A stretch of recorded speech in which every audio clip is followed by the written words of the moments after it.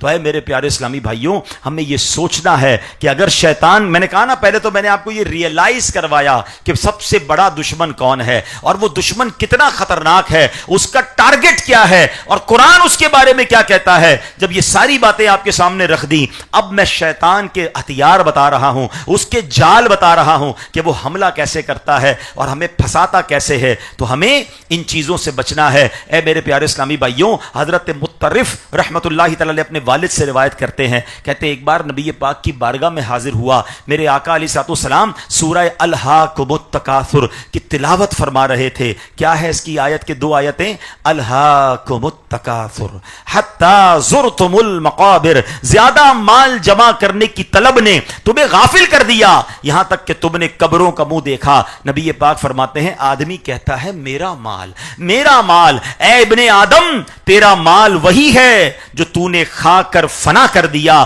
پہن کر پرانا کر دیا, صدقہ کر کے آگے بھیج دیا. وہ مال نہیں جو پیچھے چھوڑ کر جانا ہے, مال تو وہ ہے جو کھا لیا, پہن لیا یا صدقہ کر کے آگے بھیج دیا. مگر ہم تو چاہتے ہیں بس جمع ہوتا رہے. اے میرے پیارے اسلامی بھائیوں, ہم نے یہ سمجھنا ہے کہ لالچ اپنے دل سے نکالنی ہے. کیا نصیحت آموز الفاظ اشعار جو ہے وہ شاعر نے لکھے. وہ لکھتے ہیں, تو نے منصب بھی کوئی پایا تو کیا, تو نے منصب بھی تو کوئی پایا تو کیا, گنجے سیم و زر بھی ہاتھ آیا تو کیا, کسرے عالی شان بھی بنوایا تو کیا, دبدبا بھی اپنا دکھلایا تو کیا, ایک دن مرنا ہے آخر موت ہے, ایک دن مرنا ہے آخر موت ہے, کر لے جو کرنا ہے آخر موت ہے.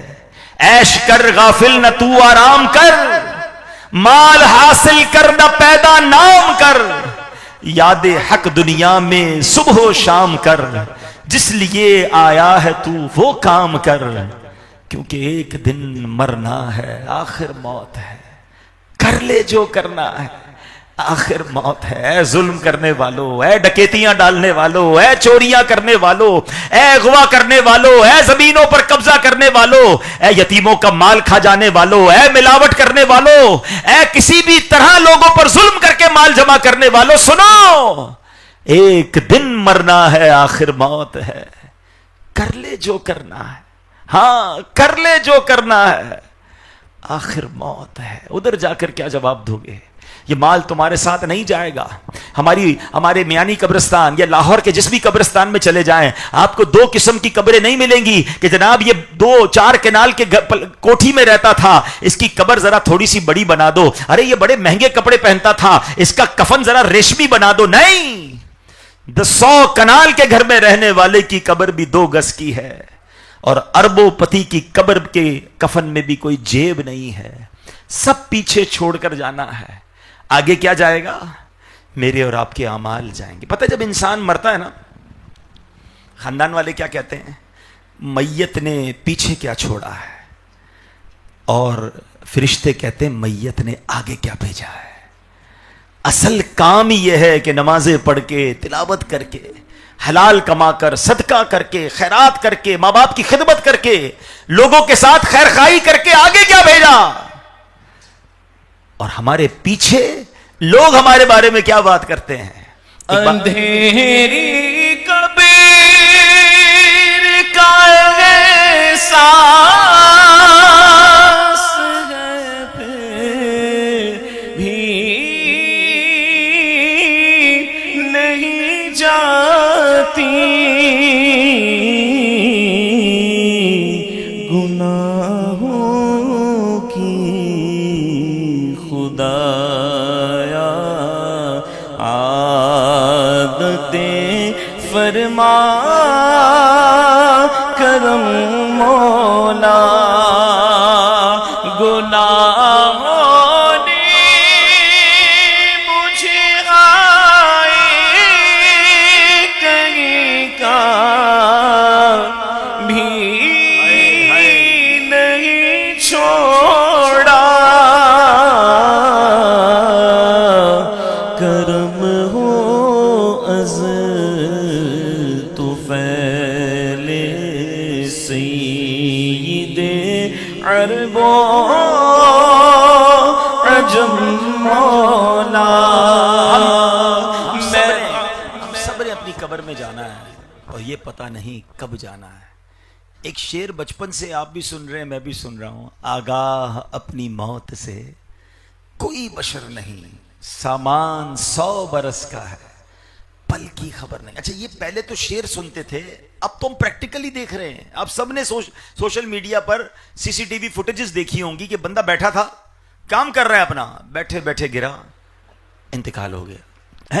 چل رہا ہے، چلتے چلتے گرا، انتقال ہو گیا. کھلاڑی کھیلتے کھیلتے میدان میں گرے، انتقال ہو گیا. اور ایسے خوش نصیب بھی دیکھے جو نماز پڑھ رہے تھے، مسجد میں آئے، مسجد کے کیمرے کی تصویریں دیکھی کہ سجدے میں گیا، اس کا انتقال ہو گیا. اس کا مطلب کیا ہوا؟ اگر آپ ان تمام ویڈیوز کو کلوز کریں نا، زوم کریں، ان کی آنکھوں میں دیکھیں، ان کو کچھ سیکنڈ پہلے بھی پتا نہیں تھا کہ میں کچھ سیکنڈ بعد جانے والا ہوں. اتنا کمزور رشتہ ہے میری زندگی اور موت کے درمیان، اور پھر میری پلاننگ ہی ختم نہیں ہو رہی. 5 سال بعد یہ کرنا ہے، 10 سال بعد یہ کرنا ہے، 20 سال بعد یہ کر لوں گا، بس یہی دنیا کے پیچھے. مر گیا تو کیا کروں گا؟ قبر میں چلا گیا تو وہاں میرا کیا حال ہوگا؟ یہ کون سوچے گا؟ مرتے وقت شیطان یہ اتنا مردود ہے. دیکھیں، پہلے ریئلائز کیجئے، سیویئرٹی سمجھیے، اس کی شدت سمجھیے، کتنا خطرناک دشمن ہے. پتہ ہے شیطان کرتا کیا ہے؟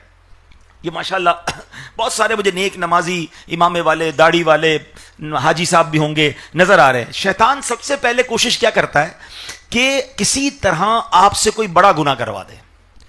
مثال کے طور پہ وہ کوشش کرے گا قتل کروا دے، شراب پلوا دے، بدکاری کروا دے، جوا کھلوا دے. اب جب دیکھتا ہے نہیں یار یہ بندہ ان کاموں کی طرف تو نہیں آ رہا، یہ تو بھائی نمازی ہے، نماز چھوڑوا دے. ہم میں سے کئی ایسے ہوں گے جو ماشاءاللہ 5 وقت کے نمازی ہیں. شیطان نماز نہیں چھوڑوا سکتا، مگر یہ تھکتا نہیں ہے.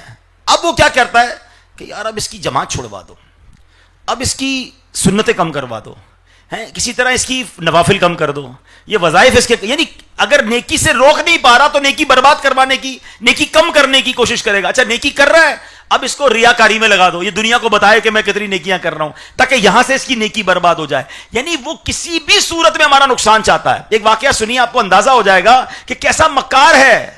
حضرت امیر معاویہ رضی اللہ عنہ آرام کر رہے ہیں. فجر کی نماز کے وقت کسی نے آواز دی, معاویہ اٹھو, جماعت کے ساتھ نماز ادا کر لو ورنہ جماعت رہ جائے گی. امیر معاویہ اٹھے اور دائیں دیکھا بائیں دیکھا, کوئی بندہ نظر نہیں آیا. آپ نے کہا کون ہے جس نے مجھے اٹھایا؟ کہا میں شیطان ہوں. کہا کبھی شیطان بھی نماز کے لیے اٹھاتا ہے, تم مجھے نماز کے لیے کیوں اٹھانے آئے؟ اب سنو کیا کہتا ہے. کہتا ہے حضرت معاملہ یہ ہے کہ آپ نے کچھ دنوں پہلے آپ کی جماعت چلی گئی اور جماعت چلے جانے کی وجہ سے آپ بہت روئے. آپ اتنا روئے کہ میں نے فرشتوں کو آپس میں بات کرتے ہوئے سنا کہ خدا نے معاویہ کا رونا پسند کیا اور معاویہ کو 70 جماعت کا ثواب عطا فرما دیا. نیکی چلی گئی تو افسوس کیا نا. شیطان کہتا ہے دوبارہ اٹھ کے جماعت سے ہی پڑھ لیں, ایک جماعت کا ثواب ٹھیک ہے, آپ کی جماعت پھر جانی ہے, پھر رونا ہے, آپ کو 70 جماعت کا ثواب کما لینا ہے. یعنی اس سے سیکھنے کو 2 باتیں مل رہی ہیں. ایک تو شیطان ہمارا ثواب کم کرنا چاہتا ہے, ہمیں نیکیوں سے دور کرنا چاہتا ہے. اور یہ بھی پتا چلا کہ اگر کوئی نیکی رہ جائے تو بندہ افسردہ ہو جائے, اس پر آنسو بہائے, تو میرے رب کے خزانوں میں کمی نہیں, اللہ اسے اس کا اجر عطا فرما دیتا ہے. مگر ہم تو کاروبار کے نقصان میں تو افسردہ ہوتے ہیں, جماعت جانے پر, نماز جانے پر جھوٹ منہ سے نکل گیا, کس کو فکر ہے؟ اب غور کیجئے. تو بہرحال آج کے اس مختصر بیان میں کوشش یہ کی کہ جو ہمارا سب سے بڑا دشمن ہے اس کے بارے میں ہم جانیں اور تیاری کریں, مضبوط ہوں, تگڑے ہو جائیں. شیطان کو نہیں جیتنے دینا انشاءاللہ. ہاں وہ کیسے, میں رحمان کا بندہ ہوں, میری نماز کیسے قضا کروائے. بلکہ ایک بار ہمارے نگران شورا نے بڑی پیاری مثال کے ذریعے سمجھایا کہ دیکھیں جو بڑے بڑے پہلوان ہوتے ہیں نا, ان کے پہلے آپس میں ٹریننگ کے مقابلے ہوتے ہیں تاکہ وہ ورزش کر کے مضبوط ہو جائیں, پھر فائنل فائٹ ہوتی ہے, بڑا مقابلہ آخر میں ہوتا ہے. اب سوچو جو روزانہ شیطان سے ہار رہا ہے, روزانہ شیطان اس کی نماز قضا کروا رہا ہے, روزانہ شیطان اس سے گناہ کروا رہا ہے, اب جب آخری وقت آئے گا, مرتے وقت, اس وقت شیطان فائنل فائٹ کرے گا کہ یہ ایمان چھین لے. تو جو روز ہار رہا تھا وہ فائنل فائٹ میں بھی ہار جائے گا, مگر وہ بندہ جو روزانہ شیطان کو ہرا رہا ہے, شیطان کہتا ہے سو جا, وہ فجر میں اٹھ کے فجر پڑھتا ہے. شیطان کہتا ہے جھوٹ بول, وہ شیطان کی نہیں مال کر سچ بول رہا ہے. شیطان کہتا ہے حرام دیکھ, وہ حرام نہیں دیکھتا, نگاہیں جھکا لیتا ہے. شیطان کہتا ہے بڑا زبردست سودا آیا ہے, بہت پیسے بچیں گے, وہ کہتا ہے نہیں حرام نہیں کمانا ہے. یعنی وہ روز شیطان کو ہرا رہا ہے. انشاءاللہ جب فائنل فائٹ ہوگی, مرتے وقت شیطان ایمان چھیننے آئے گا, یہ نبی پاک کا سچا غلام لا الہ الا اللہ محمد الرسول اللہ صلی اللہ تعالی علیہ وسلم پڑھتے ہوئے, درود پاک پڑھتے ہوئے اپنا ایمان بچا کر شیطان کو ہرا کر دنیا سے جائے گا انشاءاللہ. تو یہ تیاری, یہی تو تیاری ہے نا کہ چھوٹی چھوٹی فائٹ میں تو جیتو. روز ہار رہے ہو, روز ہار رہے ہو, روز ہار رہے ہو, کیسے ہار رہے ہو؟ آج کے بعد نہیں ہاروں گا. پکی نیت کر لو, آج کے بعد نہیں ہاروں گا. جس کی نیت بنتی ہے ہاتھ اٹھائے, آج کے بعد کوئی نماز قضا نہیں ہوگی, آج کے بعد جھوٹ نہیں بولوں گا, آج کے بعد حسد نہیں کروں گا. یہ جو شیطان کے وار ہم نے سنے ہیں نا, اب تیار ہو جاؤ کہ نہیں شیطان کی نہیں ماننی ہے, میں نے رحمان کی ماننی عز و جل. اللہ مجھے بھی آپ کو بھی شیطان کے واروں سے بچنا نصیب فرمائے. اس میں علماء نے بڑے پیارے وظائف بھی بتائے. اعوذ باللہ من الشیطان الرجیم, یہ وقتاً فوقتاً پڑھتے رہیں. لا حول ولا قوت الا باللہ العلی العظیم, یہ پڑھتے رہیں. میں 1-2 وظائف آپ کو چلے دے دیتا ہوں. ماشاءاللہ ہمیں بڑے پیارے وظائف ملے ہیں کہ شیطان سے بچنے کے لیے اعوذ باللہ من الشیطان الرجیم. دوسرا لا حول ولا قوت الا باللہ, یہ پڑھتے رہیں. تیسرے نمبر پر سورہ ناس کی تلاوت کیجئے, قل اعوذ برب الناس. یہ شیطان کے واروں سے بچنے کے لیے بڑا زبردست وظیفہ ہے. جب جب ایسی باتیں خیال آئیں, گناہوں کا دل چاہے, شیطان ہمیں کھینچنے لگے, ہمیں لگے یار یہ حملہ کر رہا ہے, فوراً اس کا سمجھ لے کہ آپ نے یہ کام کر لینے ہیں. پھر آمنت باللہ ورسولہ, مل کر پڑھ لیں, آمنت باللہ ورسولہ, آمنت باللہ ورسولہ, یہ پڑھتے رہا کریں. یہ بھی شیطان سے بچنے کا ایک بڑا پیارا وظیفہ ہے. اللہ کریم مجھے اور آپ کو شیطان کے واروں سے بچائے. صبح و شام 21 بار لا حول ولا قوت الا باللہ پانی پر دم کر لیں اور پھر یہ پی لیا کریں پانی انشاءاللہ. صبح پانی تو پیتے ہی ہیں, تو 21 بار لا حول شریف پڑھ کے دم کر کے پی لیں. بچوں کو بھی پلا دیں, گھر والوں کو بھی پلا دیں. انشاءاللہ شیطان کے واروں سے محفوظ رہیں گے. اللہ کریم ہم سب کو شیطان کے واروں سے محفوظ فرمائے.